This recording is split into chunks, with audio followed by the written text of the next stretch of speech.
Muy buenos días. Nuevamente el lunes y en esta semana mirando uno de los capítulos claves de la Escritura. El capítulo 15 de Marcos, como lo son los demás capítulos de los Evangelios en los que se nos relata la historia triste de la crucifixión. Un capítulo que encoge nuestros corazones cuando nos detenemos a reflexionar en los detalles particulares. Como decíamos ayer domingo, en aquellas horas de dolor, los evangelistas no ponen mucha atención en describir lo absolutamente horrible y terrible que eran los sufrimientos y la agonía de un crucificado. Pero no es lo que la palabra de Dios busca, que nosotros nos detengamos a reflexionar en esa angustia, en ese dolor, en esa humillación y en los detalles absolutamente crueles que los seres humanos infligieron al autor de la vida, al Hijo de Dios. Oramos a Dios para que esta semana en nuestros devocionales podamos tener una perspectiva más íntima, más personal, más profunda del sufrimiento al que el Hijo de Dios se enfrentó para que nosotros no tengamos que sufrir esa misma agonía. Nuestra lectura hoy está en Marcos, capítulo 15, el versículo 1 al 5, que leemos así. Muy de mañana, después de haberse reunido en consejo para deliberar, los principales sacerdotes, los ancianos, los escribas y todo el concilio llevaron a Jesús atado y lo entregaron a Pilato. Pilato le preguntó, ¿eres tú el rey de los judíos? Jesús le respondió, tú lo dices. Los principales sacerdotes le acusaban de muchas cosas. Entonces Pilato le preguntó otra vez, ¿nada respondes? Mira de cuántas cosas te acusan. Pero Jesús ni aún así respondió, motivo por el que Pilato quedó extrañado. Y en nuestra guía devocional, que ya estamos llegando al final de ellas, tenemos otra lectura, Isaías 52, 13 al 15.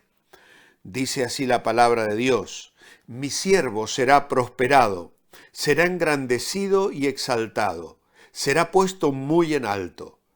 Al igual que muchos se asombraron de ti, pues de tal manera estaba desfigurada su apariencia, que su aspecto no parecía el de un ser humano, así asombrará él a muchas naciones. Los reyes cerrarán ante él la boca, porque verán lo que nunca les fue contado y entenderán lo que jamás habían oído. En el capítulo 15, 6 veces Jesús es llamado el Rey. Las autoridades judías, los sacerdotes, los ancianos, los escribas sabían que si presentaban contra Jesús cargos religiosos, no conseguirían que Pilato dictara una sentencia de muerte contra Jesús. Por lo tanto, se inventaron una acusación de carácter político, aduciendo que era una amenaza para la paz en la región y contra las pretensiones de Roma. Es sabido que Pilato había sido acusado varias veces ya delante del emperador de turno. Por lo tanto, su gestión y su posición tambaleaba y no tenía ninguna gana de que llegara a oídos del emperador, del César, que él no se tomaba en serio el que hubiese rebeliones y personas que estuviesen levantando a las personas contra el trono de Roma. Y es por esto precisamente que Pilato se siente presionado por los líderes judíos que conocían esta debilidad en aquel hombre falaz. Muy temprano en la mañana los judíos se vuelven a reunir. Lo que habían hecho durante la noche había contravenido todas las reglas. Incluso habían dictado una sentencia sobre Jesús, sometiéndole a tortura e interrogatorios brutales. Eso estaba absolutamente prohibido en su ley.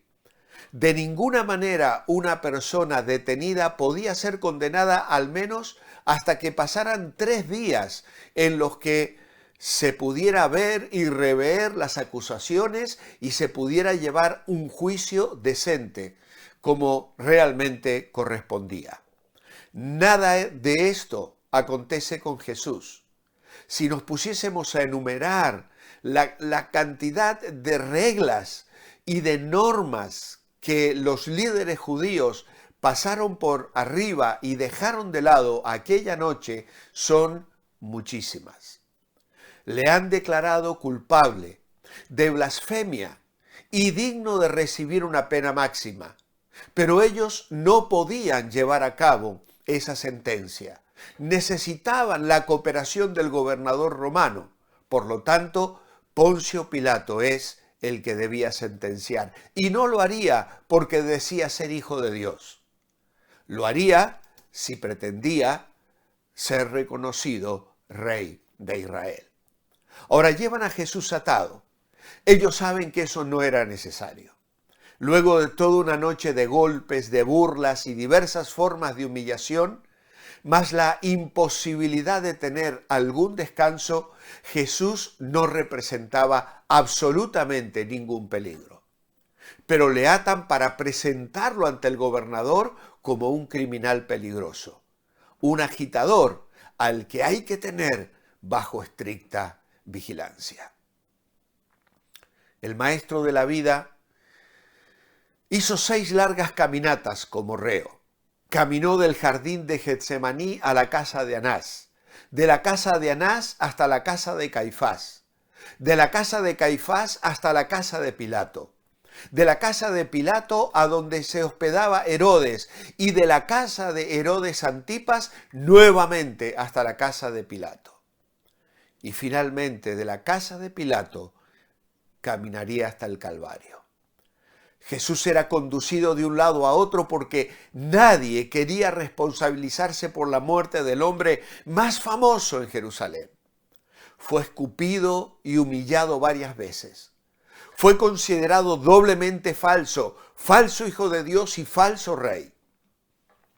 Pero no abrió su boca para agredir o hacer reclamos a sus torturadores. Se sometió a juicio, a 4 juicios injustos en la casa de Anás, de Caifás, de Pilato y en la de Herodes Antipas. Fue torturado emocionalmente en todos esos juicios. Fue golpeado por 3 grupos de soldados.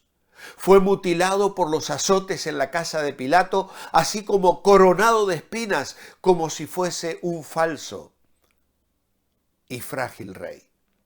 No hay relato de que los soldados de Herodes Antipas lo hayan afligido físicamente, solo emocionalmente. Permaneció desnudo por lo menos 2 veces en público, en la casa de Herodes y luego en el Calvario. Y en la casa de Herodes Jesús rehusó hablar y hacer cualquier milagro como le había pedido el gobernador de Galilea. No quería decir ninguna palabra a ese político asesino y arrogante que había incluso cortado la cabeza de su gran amigo y precursor, Juan el Bautista. Bastaba un milagro y podía ser liberado. Pero fue amigo del silencio. Y por causa de su silencio, Herodes lo desvistió, le puso un manto de rey y se burló de él. Sus soldados lo pusieron en el centro de un picadero y lo provocaron, dieron carcajadas y dieron gritos histéricos en su propia cara. Luego los principales sacerdotes presentan una única acusación, pero el gobernador intuye que detrás hay otras intenciones escondidas. No cree en la veracidad de los cargos, pero interroga a Jesús, pues tiene que prestar atención o ser el mismo, como hemos aclarado ya, susceptible de ser acusado, de mostrar indiferencia acerca de un hombre acusado de rivalidad y de revolución contra el César.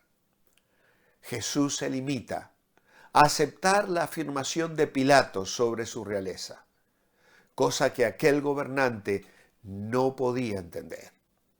Y ante el silencio de Jesús, Pilato queda completamente asombrado. Solamente alguien que está plenamente convencido de sus valores usa el silencio como sustituto de palabras.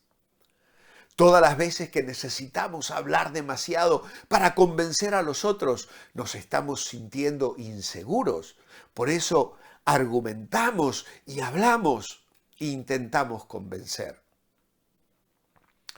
El silencio de Jesús pertenece a la imagen del Hijo del Hombre, el cual, desconocido y despreciado por los hombres, calumniado y odiado, asume obediente los sombríos padecimientos, puesto que ya sabe cuál es su destino y cuál es la voluntad de su Padre.